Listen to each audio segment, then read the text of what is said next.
This learning block features 5 topics that deal with the possibility of occupational exposure to blood or other potentially infectious materials in your facility. This is what you will learn with these 5 topics. In Topic 1, you will know what a blood-borne pathogen is, including other potentially infectious materials, a PIM. In Topic 2, you will be able to recognize how blood-borne pathogens are transmitted. In Topic 3, you will be familiar with the contents of an exposure control plan. In Topic 4, you will understand what to do if you experience an exposure incident in your facility. And finally, in Topic 5, you will remember what to do if you need to clean up blood on a hard surface. First, let's define what a pathogen is.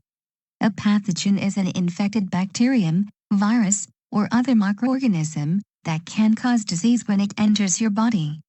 And bloodborne. Bloodborne means transmitted by blood or other body fluids.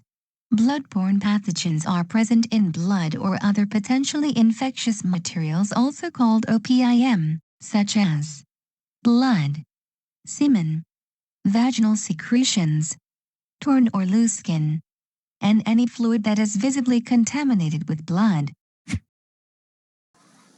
Click on the viruses below to find out more about them. Hepatitis B virus. Hepatitis B is an infection of the liver caused by the hepatitis B virus, also referred to as HBV. The virus is spread through contact with the blood and body fluids of an infected person.